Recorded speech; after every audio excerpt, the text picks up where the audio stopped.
Hello, Bonneville County. You have just joined Breakfast with Senator Cook.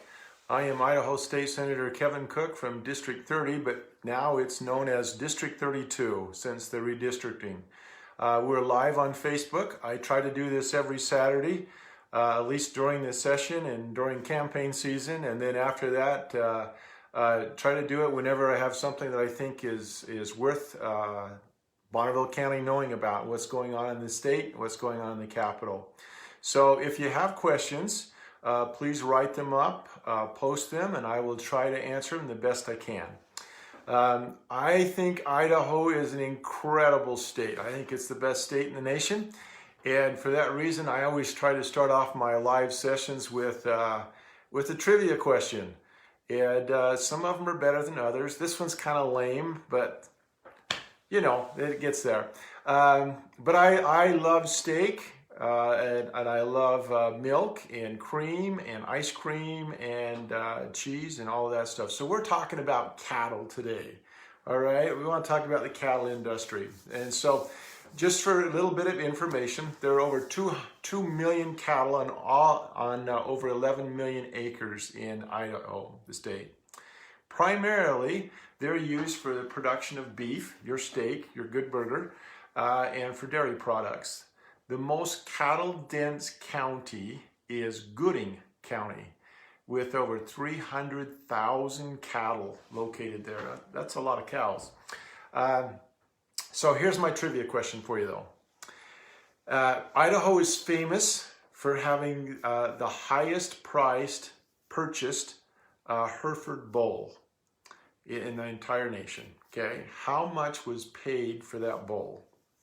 Was it $250,000, $400,000, $500,000, or $600,000? Okay, Idaho's kind of famous for having the highest priced bull that was sold here in the state throughout the nation, and it was a Hereford bull. And what is the price? $250,000, $400,000, $500,000, or $600,000? Okay, think about that, and we'll get back to it and give you the answer at the end of this little live session. Okay. All right. Well, there are 4 weeks and 3 days left of the campaign season, at least for primaries. And here in Idaho, that's kind of it, is the primaries, since most of us vote Republican. But there's not a lot of time left, and so things are flying by. But I wanted to give you some information about how to cast your vote, how to go and vote. There's some important dates coming up, and they'll be here before you know it. So the first date that you probably should know about is the last day to pre-register to vote is April 22nd. Now, you can register when you go to vote. It just takes a little longer and backs up the line. But if you'd like to pre-register before the voting day, you can do that up till the 22nd.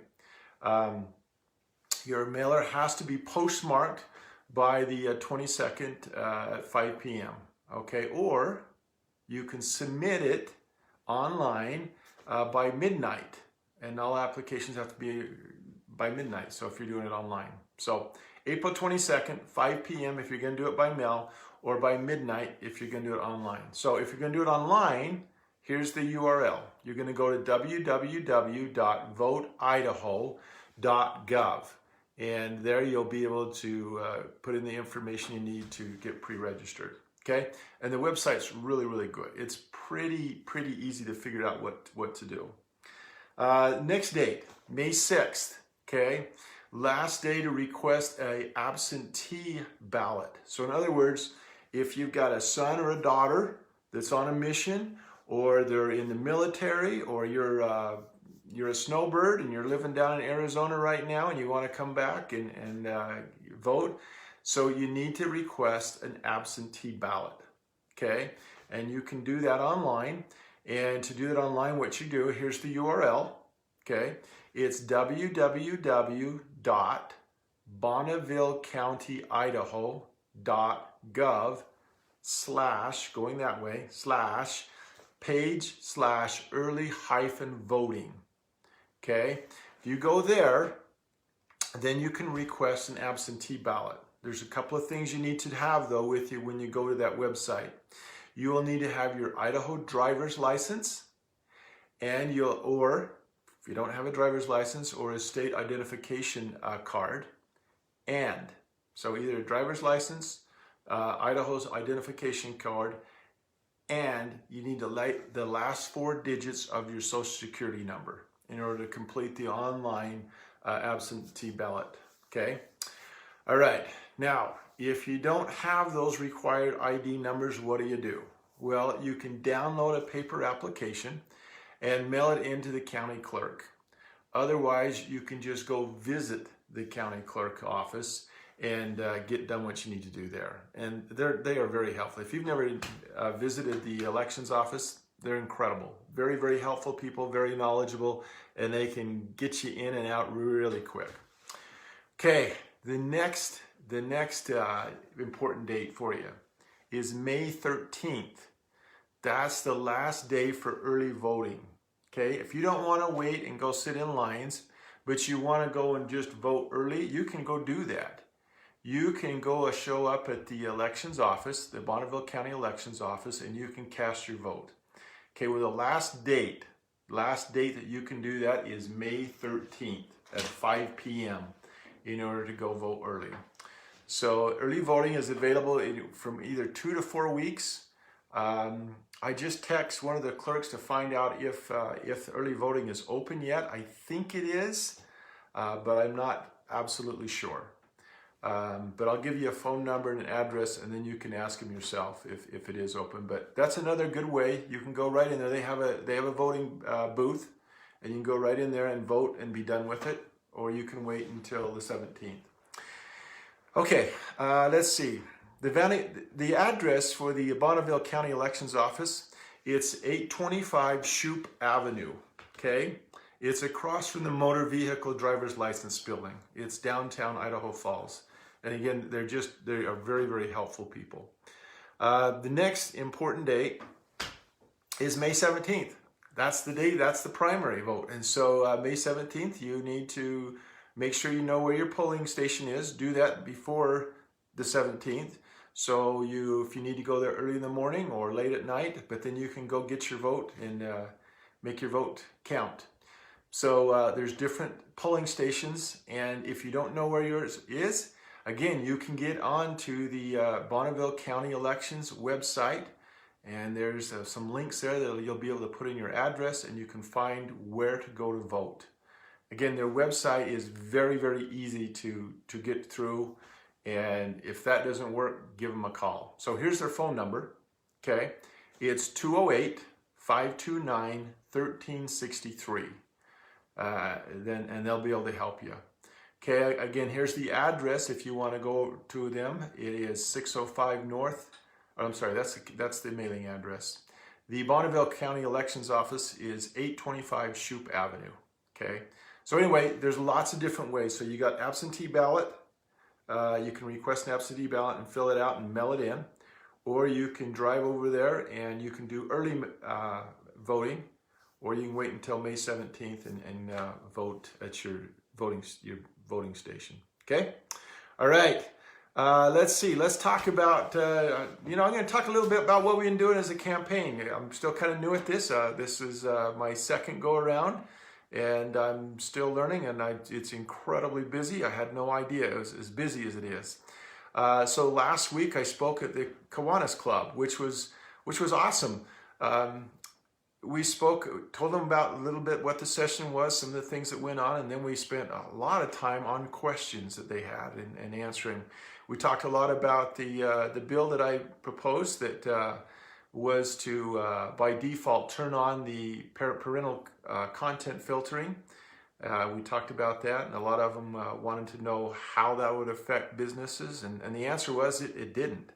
It didn't affect it will not affect the consumer, it doesn't affect the retailer, it doesn't affect the provider, it only affects the manufacturer. So they would make a change in their operating system. And as a software developer, that is not a big change that we're asking them to do. So we didn't get that through this session, but hopefully we'll get it through the next session. If you have any questions on that, I'd love to talk to you about it, though. It's a good bill, it really is. It'll save some of our children from getting into some of the pornography crap that they just fumble into. They're not looking for it. A lot of them are very innocent in looking into it.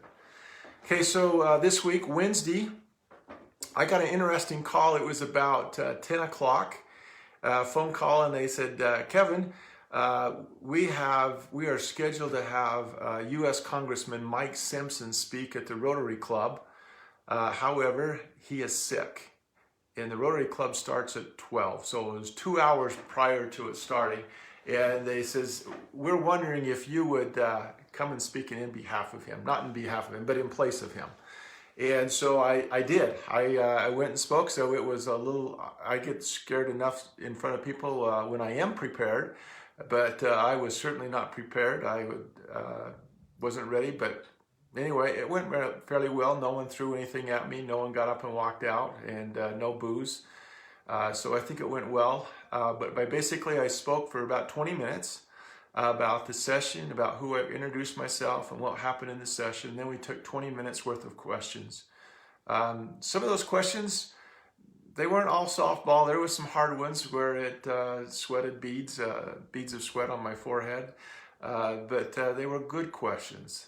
I don't think they were mean questions. They were good questions that constituents were wondering about and wanted to know. And so it went fairly well. I actually had someone later that night accuse me of being articulate, which was amazing to me. Being a farm boy, graduate of Spanish Fork High School, using my very best English, for someone to accuse me of being articulate was amazing. So I was quite pleased that things went that well.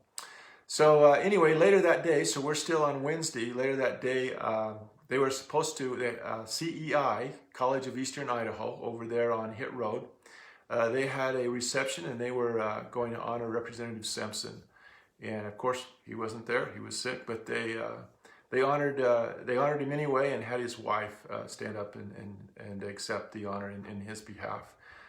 Anyway, I don't know where you stand with Representative Simpson, but he has done a lot for INL and an awfully lot for CEI.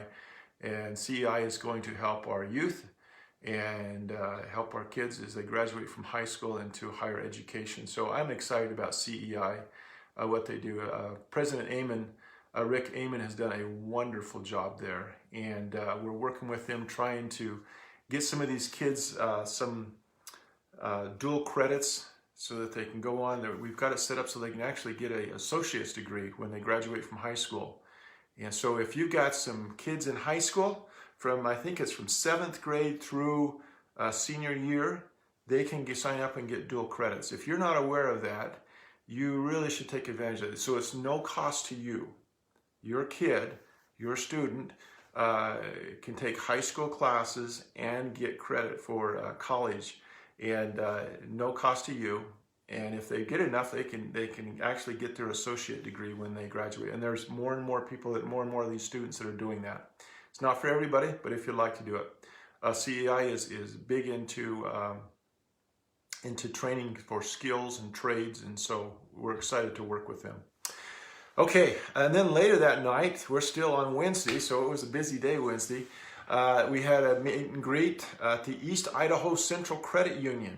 And there were probably 8 or 10 different candidates for different positions throughout the state. We had representatives, and we have the coroner. We had our prosecuting attorney, Elaine Bean was there. We had several different positions from different districts, but they were all there. And we all got to stand up, maybe took 5-10 minutes to introduce ourselves. And after we had done that, we had a few questions they asked, and we were able to answer those and then just kind of mingle with them. So the East Idaho Central Credit Union, it was a wonderful reception, good meet and greet, lots of people. I couldn't believe that they had that many people show up. And some of them were from Salmon that had come from some of their credit unions who were there to visit with us. So that was wonderful. And we were able to change some business cards and hand out some yard signs. So it was well worth our time there. Thursday, I was invited to attend a reception at the Development Workshop Incorporated, DWI. If you're not familiar with this group, this is an amazing group. They do a lot of good work. They are involved with helping some of our children and adults who have mental disabilities, different degrees, help them so that they can do something and feel good about it. They can go and give them a job where they can earn some money and do a real work, a real job, and feel like that they're contributing. And so at this reception, we were able to visit with parents of some of these disability kids, students, adults, and we were able to visit with some of the adults. In fact, I believe I posted a picture of some of the parents and some of the students, the clients that were there. So just really interesting. Heart kind of goes out to them, what they're doing with this. And this goes across the board. It wasn't just a development workshop. So it is the A All-Star team across the state of Idaho. And they do a great job. Let's see. And then we had, so that was DWI. So that was on Thursday. And then later that night we had a town hall meeting as well, and the town hall meeting was later that night, and I can't remember the people's names, but it was a town hall they put on for Stephanie Mickelson, who is running for a representative in place of Gary Marshall.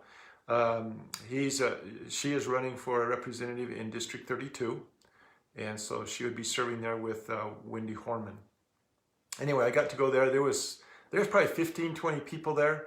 Again, we got to introduce ourselves and talk about some of the issues, where we stand with them, and we're able to ask questions. So we didn't leave there, and I didn't leave there until about 9 o'clock. So it was a late night for this guy who likes to get to bed early.